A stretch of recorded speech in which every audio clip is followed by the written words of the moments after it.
The makers of Camel cigarettes present Dick Powell as Richard Diamond, private detective.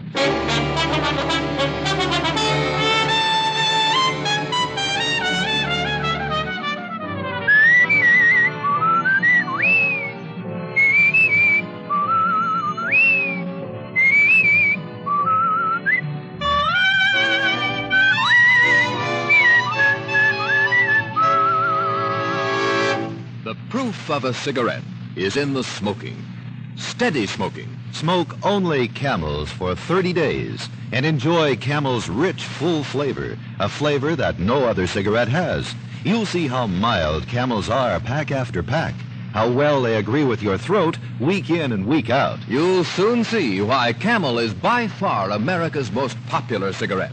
Why Camel is the steady smoke for you.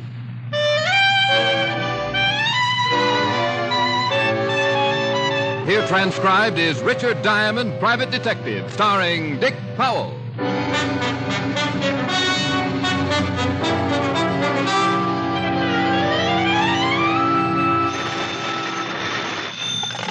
Diamond Detective Agency for mayhem of distinction. Ooh. Ooh. Yes. Oh. No. Ooh. Why? Mayhem of distinction. I said that. And I said ooh. Was it that bad? Mm-hmm. Say it. Diamond Detective Agency for mayhem of distinction. See? Yeah. But what am I going to do? About what? About slogans. Gets tough after a while. How about when I call you up, I give the slogan instead? Well, I don't know. What do you mean you don't know? Well, I'll have to give you an audition. All right. I need a new one every morning. Fine. Starting tomorrow morning. I'll call you back the minute I have one. Bless your heart. I'm going to see you tonight. Sure, about 7. Now, I'll call you back the minute I have one. Diamond? Well, What? Can I talk to you? sure, come on in. Rick? Somebody just came in. Oh, Bye. bye. Wow. It's been a long time, Tiny. Yes. What can I do for you? I got a proposition. You do, huh? Yeah. How'd you like to make yourself $2,500? Tiny, I like money, but when a guy like you has a proposition... It's on the up and up, Diamond. Well, if it is, it's the first time. Well, all you got to do is listen. If you don't like it, you don't take it. For $2,500, I'll listen. You read the papers this morning? Yeah? Al Brenner skipped. I read that. Yeah, Al Brenner was supposed to appear before the grand jury. They had enough on him to put him away for 20 years. There's a reward. $5,000. Yep. Uh-huh. $2,500 would be half of that, wouldn't it? Just half. Where is he? Uh-uh. That's what you wanted me to listen to, isn't it? But I'm not sure I know where he is. I just think You want me to make sure? that I want you to help.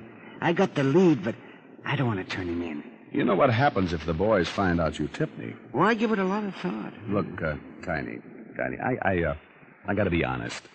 I don't like you. Well, that's okay. I never did. Well, I done you a few favors when you was a cop. You came out all right, and I still didn't like you. I don't like professional stoolies. Well, okay, I'm not And especially, I don't like one for a partner. Well, then take the whole $5,000 and pay me for my services. No. If I can do Walt Levinson a favor and bring in Brenner's and still make $2,500, we'll split it right down the middle. It's a deal? As long as I don't have to see you too much. Now, this is what I've got. There's a guy named Stringer. You heard of him? I don't think so. Well, he's not a local boy. He's an import. Used to work for Brenner's back in St. Louis, 1929-30. When Brenner's moved east, he stayed and did himself some good. That's before my time. Well, Stringer's in town. So what? I hear Brenner's ain't even skipped town. I hear he's hiding out right in town somewhere until the heat cools. That'd be smart. He knows they'd cover everything in and out. Well, Brenner skipped yesterday morning. The law didn't spot it until the afternoon. I heard about Stringer, and I started thinking. Brenner's needs a contact. He's smart, and he wouldn't trust none of his local boys. So Stringer's it. Yeah. That's all you've got? No. I followed Stringer last night, and I lay 10 to 1 he saw Brenner's. Where? You meet me tonight at the corner of Maple and Palm. Maple and Palm? Long Island. Well, what's out there? You'll be there. I'll show you. Oh, look, Tiny, you... Yeah, I'm just playing it safe, Diamond. I tell you everything. You could make the score alone, and I couldn't open my mouth. Okay, Tiny. What time? 8 o'clock. Well, I'd made a deal with Tiny Gillespie. Half of a $5,000 reward for Al Brenner, one of the biggest hoodlums in the business. I'd known Tiny for a lot of years. He was a professional stoolie who knew the underworld like the inside of his shirt and didn't have a friend to his name. It was dangerous doing business with Tiny, but $2,500 can take the edge off a lot of danger. I went home, changed my clothes, and was about to pick up the phone to call Helen. Yeah? I called your office. Oh, hi, dear. How's this? Diamond Detective Agency. If you can't get Sherlock or Perry Mason for $100 a day, I start chasing. Helen. Pretty good, huh? Oh, it's great. I thought so. Just great. Why did you leave your office so early? I was just going to call you. Rick. I can't make it until later, sweetheart. I'm sorry. But I started such a wonderful dinner. And I started making $2,500. $2,500? Yes, dear. Well, you just take your time. The dinner's not that important. I knew you'd understand. Now, work hard and don't worry about me. I'll see you when you solve the case. And get the $2,500. Rick, you don't think that I'm only interested in the money? Not in $1 million. Years.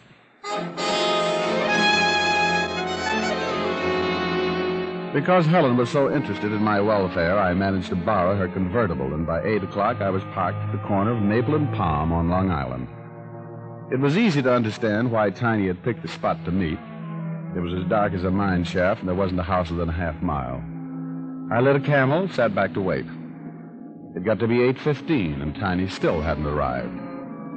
By 8:30, I was beginning to wonder if he ever would. And by 9, I was sure he wouldn't. I turned the car back for town, kicked myself all the way there. A guy like Tiny you couldn't trust, and I was feeling a little more than guilty for getting involved. By the time I hit Broadway, I was madder than a wild bull with a hot foot. I turned right, drove down to the river in a dive called the Purple Garter, a hangout for a wino-nosed bum and a stoolie named Tiny Gillespie. There were only a few customers in the room and a bartender named Sampson that I'd done business with before. Hello, Mr. Diamond. Oh, hello, Sampson. I'm looking for Tiny Gillespie. Ain't here. How about a drink? No, I'm not interested in a long illness. Have you seen Tiny? Earlier. What's earlier? Around 7. He left around 7. Know where he was going? He didn't leave no forwarding address. What's he done? I was just looking for him. If you see him, tell him that, will you? I'll tell him. Oh. Hey, friend of yours. Well. Hi, Rick. Hit the skids? What are you doing? Looking for a chocolate malt? Hello, Sampson. Hi, Lieutenant. Not thirsty. You guys are turning into snobs. You don't give us much choice, Sampson. It's that or a stomach bump. Huh. I shoulder your insults with complete disinterest. Who are you looking for, Fatty? Who says I am? Well, you're wearing that official frown. Croon Brow Levinson. Sampson, you seen Tiny Gillespie? Ho-ho. Tiny's getting popular. What do you mean, ho-ho? Just ho-ho. What do you mean he's getting popular? Mr. Diamond was just asking for him. Ho-ho. That's what I meant. What did you want him for, Rick? He was supposed to meet me. Why? Just to talk. About what? Oh, stop acting like a cop. What's it all about? I'm just in checking on Tiny's activities prior to 8 o'clock tonight. And just what did Tiny do prior to 8 o'clock tonight? For one thing, he got himself killed.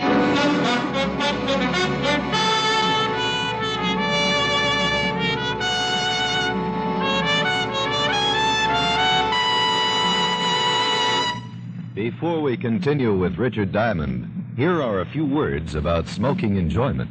For proof of the mildness of camels, the makers of camels went to noted throat specialists. These doctors made weekly examinations of the throats of hundreds of people with normal throats from coast to coast who smoked only Camels for 30 days. After making 2,470 examinations, the throat specialists reported not one single case of throat irritation due to smoking Camels. Make your own 30-day Camel test, the thorough, sensible test of cigarette mildness. Smoke only Camels for 30 days and enjoy the rich, full flavor of America's most popular cigarette. See how mild Camels are, how well they agree with your throat, pack after pack, week after week.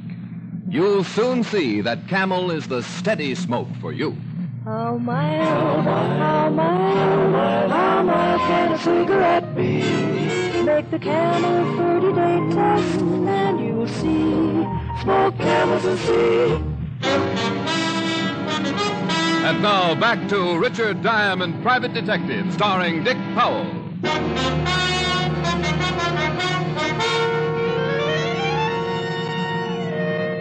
It all started when a professional stool pigeon named Tiny Gillespie thought he knew the whereabouts of Al Brenner, the missing defendant in a grand jury investigation. Tiny had agreed to meet me at 8 o'clock that night, but he never showed up.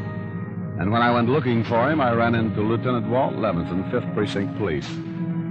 Walt told me Tiny had been killed. We went down to the station where we talked more about it. He was killed sometime between 7:30 and 8. Where? About a half mile from where you say you were supposed to meet him. How? Beaten to death. What? That's right.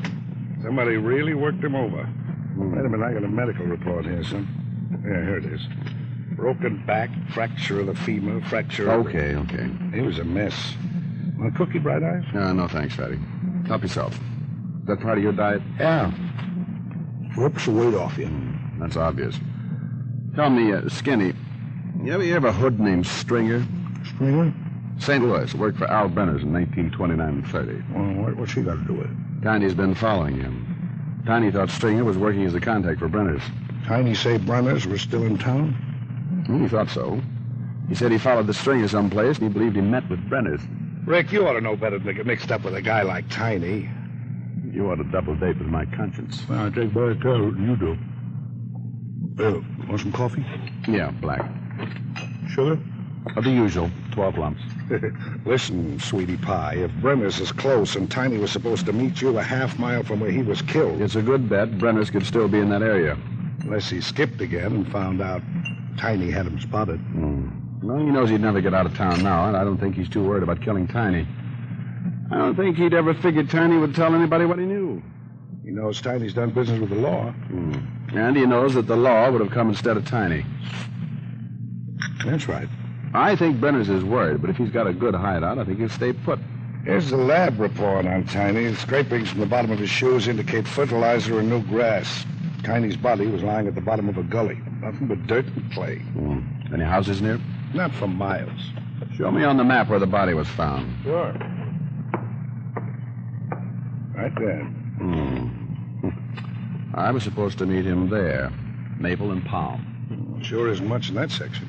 Tiny couldn't have been too far from me before he was killed. He wouldn't have picked Maple and Palm if it was very far from what he wanted to show me. That makes sense, but they sure wouldn't dump his body too close to Brenner's hideout. Okay. Maybe they drove him 5 or 10 miles. 5 or 10 miles in every direction from Maple and Palm. Yeah, that's a lot of territory. Yeah, I know. Well, you better start checking it. I've got a hunch you'll dig up Brenner's. I'll put out an APB on this Stringer guy as soon as I check the records and talk with St. Louis for a description. Fine. I'll see you later. Where are you going? To see if I can beat you to Brenner's. Now, look, Bright Eye. Oh, honey, with Tiny dead, there's a big old 5,000 all in one chunk. I'll let you know if I find Brenner's. I don't want the glory, just the loot. I left the station, climbed in the car, and a drive to a gas station where I filled up with gas and picked up a map of the Long Island section. Then I went back to my office and started checking the Long Island phone directory. I knew it would take me a week to find a new lawn, and Walt was already doing that, so I concentrated on something else. I looked for some place that might sell fertilizer and grass seed. There was one such place in that area, Hudson Garden Supplies, and there was a phone. I took a chance that maybe the owner or someone lived there and called it.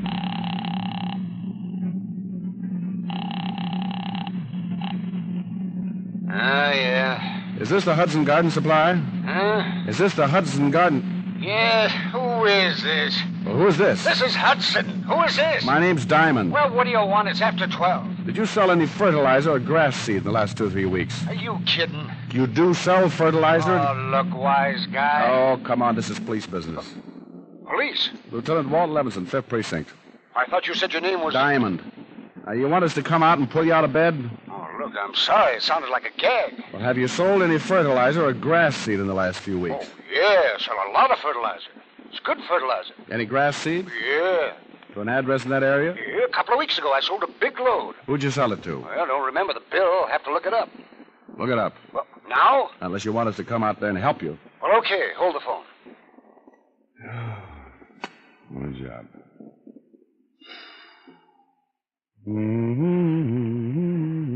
Hello? Yeah? That grass seed went to 7788 Shoreham Drive. What's the name on the bill? The Hillview Rest Home. You sell any other grass seed the last week? No, but I sold a lot of flowers and plants and plenty of fertilizer. You must love your work.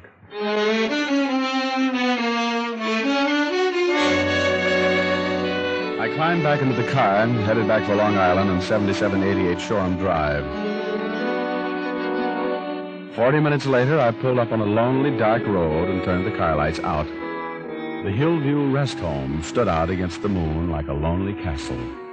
It was dark, except for a light in one of the wings, and the grounds were surrounded by a high fence. I got out of the car and started walking.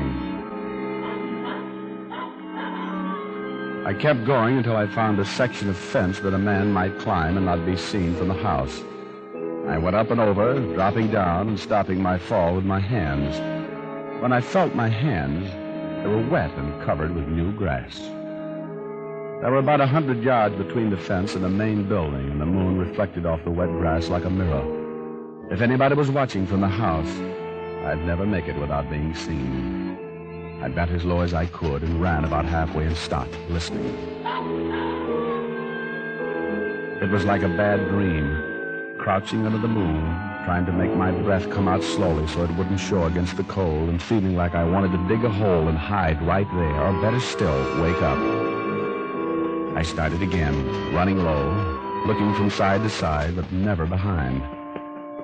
I got to the main building and slammed myself against it. I stayed there until I caught my breath.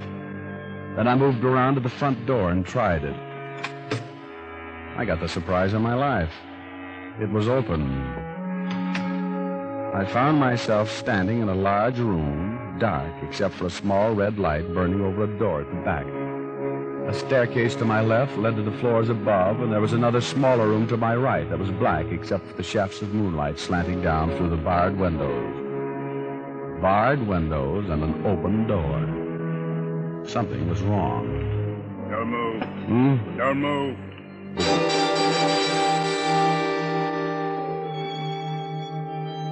He was behind me, probably waiting behind the door. When I came in, and with the door unlocked like that, I figured he had been expecting me. You turn around, I'll shoot you. In that case, you'll pardon my back. I'll take your gun. I don't have one. What would you call this? Oh, that's really just a big cigarette lighter? Yeah. Now your wallet. Oh, look, what is this? Richard Diamond, private detective. Yeah, a private detective. Who may retire. Yeah, I think I can guarantee it. Did you spot me crossing the lawn? When you climbed the fence, it set off an alarm. Well, my car broke down. I thought you maybe... could use the phone. Yeah. No, I'm afraid I don't believe you. Who is it, Barnes? You better come down and see. He's a private detective. Turn on a light. You had a gun. Well. You know him? Hello, Brenners. Yeah, he's a private cop, all right. Used to be a legit cop. How are you, Diamond? Surprised? I thought you skipped. You know I didn't. Tiny got to you, huh? Tiny? I told you we... Oh, we should've... shut up. Look, you got to get out of here. I'll lose my whole business. You're making enough off. But now with this private detective and that man last night, no telling how many more... How'd Tiny find me?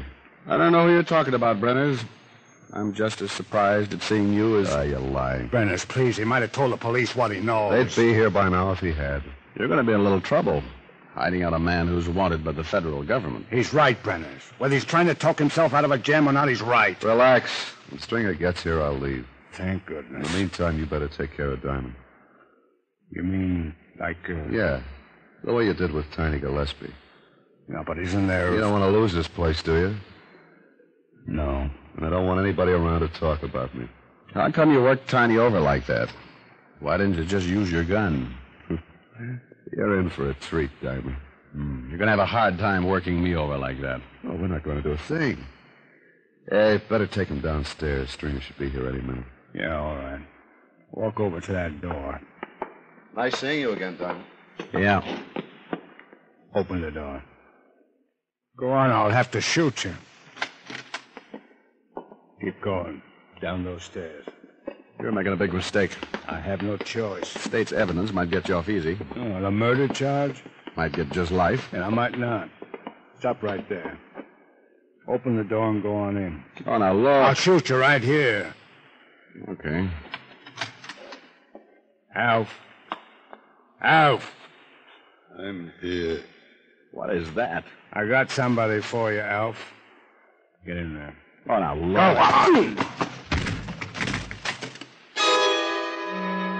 I was locked in the basement, and there was someone else there with me. It was a man. His head was shaved clean, and his eyes were wild and staring.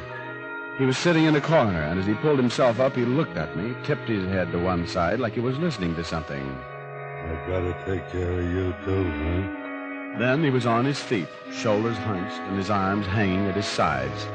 And even bent over like that, he must have been 6.5 feet tall. He shuffled towards me like an ape, and I realized what it was that had given Tiny such a beating. You're bigger than the last one. You gonna give me a little fight? Easy, boy, easy. I put my back to the wall and kept circling him, but he seemed to enjoy watching me try to get away. He'd reach out, and when I'd duck, he'd smile a horrible mouthful of teeth and rub his hands together like a little kid with a new game. I kept moving, talking to him, trying to calm him down, but I knew there wasn't a chance. The basement was a solid 4 walls and a heavy locked door, and one of us would have to die before the night was over. The way things stood, it was pretty obvious who it was going to be, and if I kept running, I was going to get tired and die a lot quicker. I stopped. Don't you want to play no more? He looked almost unhappy, like he wanted to keep on playing and wasn't going to be able to. He started moving in again, and I kicked him as hard as I could in the stomach. He doubled over, and for a second I felt bad, then he straightened and rushed me. He got his arms around me, and it was like being caught by a boa constrictor. The harder I fought, the tighter he squeezed. I started to pass out. Thought I heard shots. Then he picked me up over his head and threw me the length of the room. I tried to sit up, but I was too dazed. In the half-light, I watched him shuffle in, his arms swinging. He was so strong and didn't even know he was fighting a man. Just a doll that wouldn't play anymore, and he was going to break it in 1,000 pieces. He reached for me just when somebody on the other side of the door started shooting. The giant stopped as the bolt of the door was pulled back, and then he turned. Rick! You come to fight me, too? Look out, Wolf.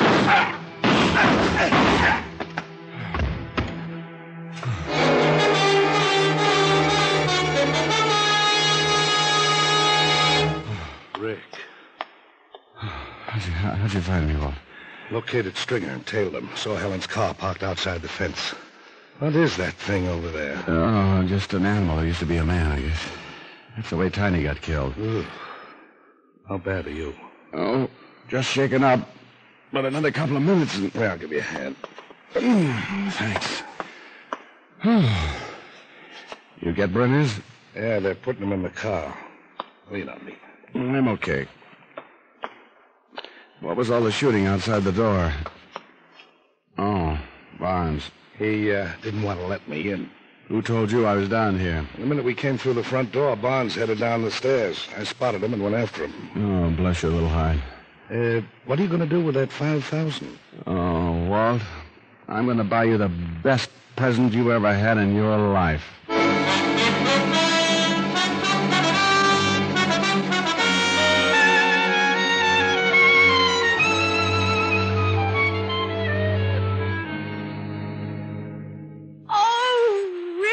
You like it, dear? Oh, it's a beautiful stove. Well, it's really nothing. Nothing? Got the beast doing a summer safari in Africa. No, but by Jove, this is mink. What did you expect, old girl? Unborn meadow mouse? No, but look here. There isn't a mink within 10,000 miles of Africa. Come to think of it, he was rather winded. Well, now, don't laugh, old girl. That mink was the biggest animal I've ever seen. Stood 6 feet high and weighed 180. Couldn't kill him. Well, then how did you ever get the stove? Gave him a haircut. Oh, no. Well, you sit right there and play the piano while I run upstairs and put on something that'll show off my stove. All right, dear.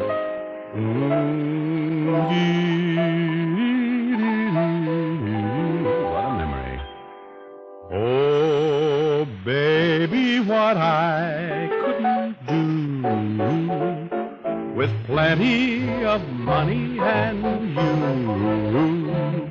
you In spite of the worry that money brings, just a little filthy lucre buys a lot of things, and I can take you to places you'd like to go.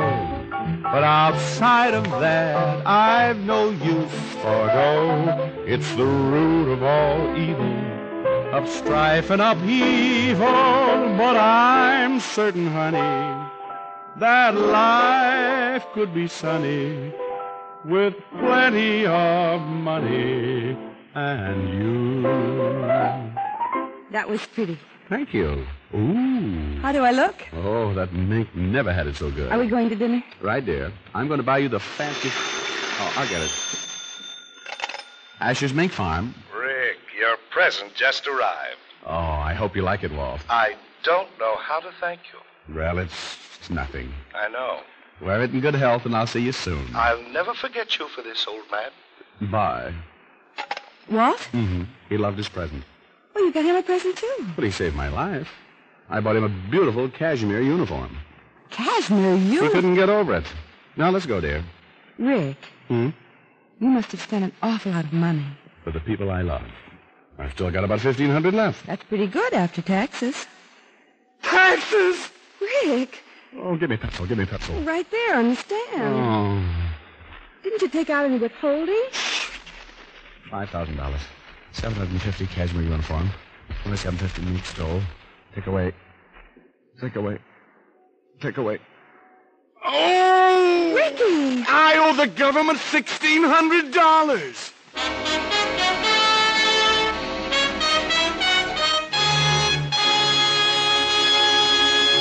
Dick Powell will return in just a minute. Tens of thousands of doctors in all branches of medicine, in all parts of the country, were asked what cigarette they smoked. The brand named most was Camel. Yes, according to this nationwide survey, more doctors smoke Camels than any other cigarette. Enjoy Camels, the cigarette so many doctors enjoy. And say, friends, buy your Camels by the carton, the handy, thrifty way. Yes, that way you always have Camels when you want them. How mild can a cigarette be? Smoke Camels and see. Here's Dick Powell with a special message. Thank you. Ladies and gentlemen, the hospitalized men of our armed forces like to know that they're not forgotten. Each week, the makers of Camels send out thousands of packs of gift Camels to these men. This week's Camels go to Veterans Hospitals, Aspinwall, Pennsylvania, and Louisville, Kentucky. Tinker Air Force Hospital, Oklahoma City, Oklahoma. To all hospitals operated by the Army for U.S. forces in Austria. Now until next week, enjoy Camels. I always do.